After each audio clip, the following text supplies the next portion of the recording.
享受焦虑啊！我现在好焦虑哦，feel it 。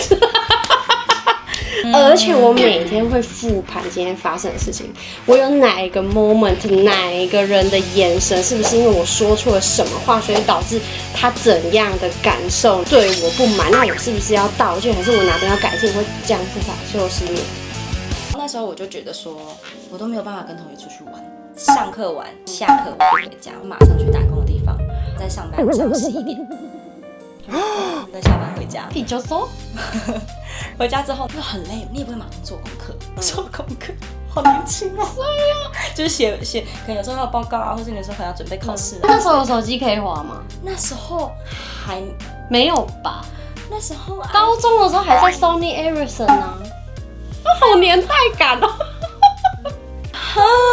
大学才有手机可以滑 ，iPhone 是我们高3、高2的时候出现的。对啊，差不多啊。突然讲一个很有年代感的东西，想不起来。因为我想说，你那个下班的时候在干嘛？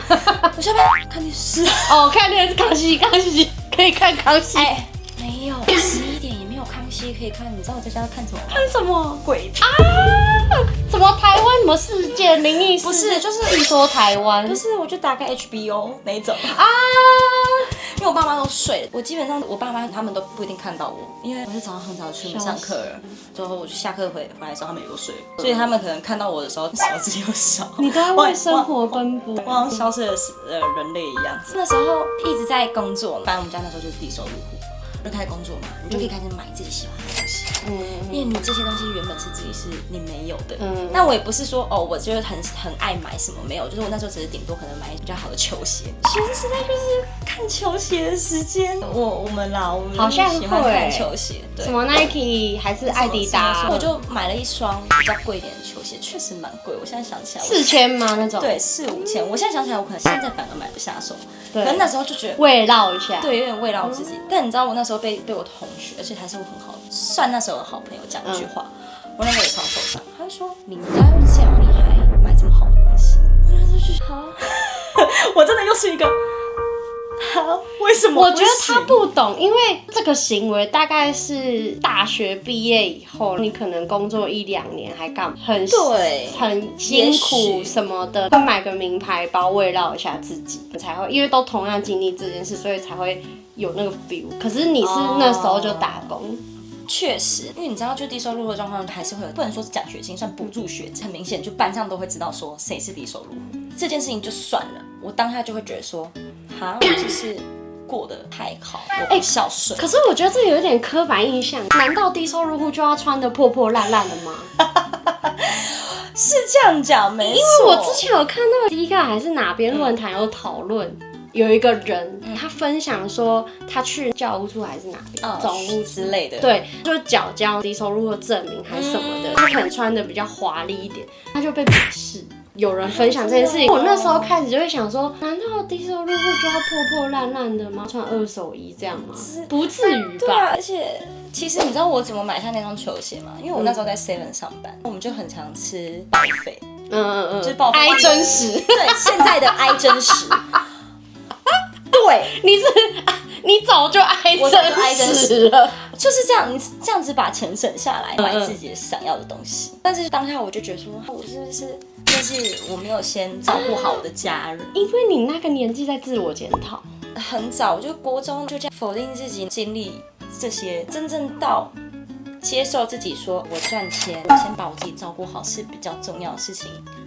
已经是出社会可能1、2年，甚至30年以后的事情。我走超久，我从国中开始走，那应该少说也走个10几年。那个阶段，而且你知道同才就是一个很介意耶，你怎么会不了解我？哦，好伤心。就你明明就知道说，我下课就去打工，问你去哪里？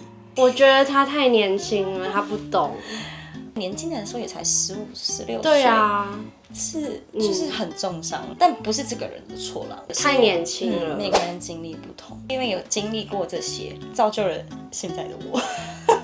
你已经为30岁做好准备了。对 ，I'm ready。我觉得你 ready。我希望我不会下次我已经30岁录的时候，我就跟你说怎么办？我觉得你会，因为你跟我倒过来。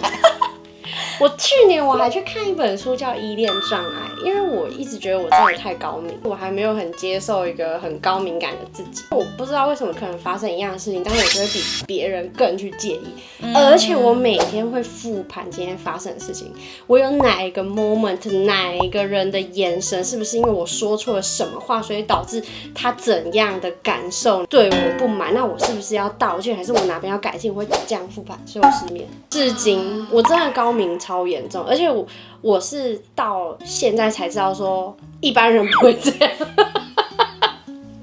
我超内耗的因为我想要去追根究底，我到底怎么了？我之前有去諮商过，諮商师也是要慎选，要多几次找到一个适合自己的。总之，我就去翻了一本书，叫做《依恋障碍》，它是一个心理学上的一个学名，在分享这是什么东西，它有6大特质。总之，我全符合。后来，我就根据他那一本书里面说的，怎么样去接受自己。跟缓解这个焦虑，慢慢的去做，才慢慢看看。大家可以去查一下什么是依恋障碍。其实我觉得这是一个自我探索的过程。那我觉得认识自己很重要，也不是说30岁就一定要怎么样，或是30岁才认识自己，是你每一个年纪都要去认识你这个年纪的自己。这是一个要不停的成长的事情。因为每一个年纪本来就会有不同的人生阶段。我会觉得说，如果今天这个年纪我没有处理好，他这件事情就会一直被推延。所以才会有衍生出什么50、60岁的屁孩。对，譬如说像我过去那些经历那些事情，我可能到25岁我才去解决它，因为我就不想面对，我觉得那是一个对我的指控，或者是我不想承认我就是这样。鼓励大家要去真正去面对每一个年纪的自己，虽然我们也没多大。有啦，我觉得我们已经可以跟那个大学生还有20几岁的人分享一些经历，接受自己每个年纪不同的样态。我觉得还有一个很重要的点，不只接受，去享受它。对，还有享受它，但我无法享受焦虑。我觉得焦虑很难享受，应该要说怎样去享受？怎样享受焦虑啊？我现在好焦虑哦，feel it。我觉得喝酒其实超舒压的。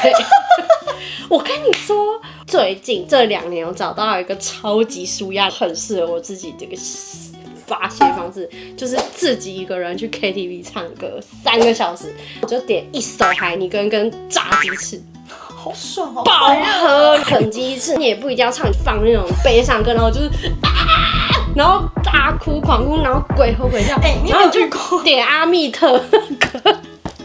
不是，你有没有遇过有服务员扣扣打开看到你，我在哭啊！我说你放着，很疯，我觉得超舒压。不要去那个什么电话亭，那个不够，那个不够安静，而且它没有炸鸡翅，其实外面听得到，听得到你在里面发。你就是自己一个包厢，平日去比较便宜，因为有一些假日它2个人的低消。平日晚上直接去，超爽，真的超爽。唱完之后脱胎换骨，好酷哦！自己一个人去唱歌真的很爽。我就是把我自己丢回海里，因为我会潜水嘛，我就会时不时说不行，我干旱，我要死了。我是鱼，我没有水，在跳。我就把我自己丢在水里面，就是很安静，只有我一个人。就泉水虽然也有其他人，可是因为你在水里面，你不会有人跟你讲话，就你顶多听到有就大概是看到什么东西，但是大部分时间很安静。泡澡的时候要把自己泡到水里。对呀，你不会吗 ？I need air。我小时候泡澡的时候，我就这样，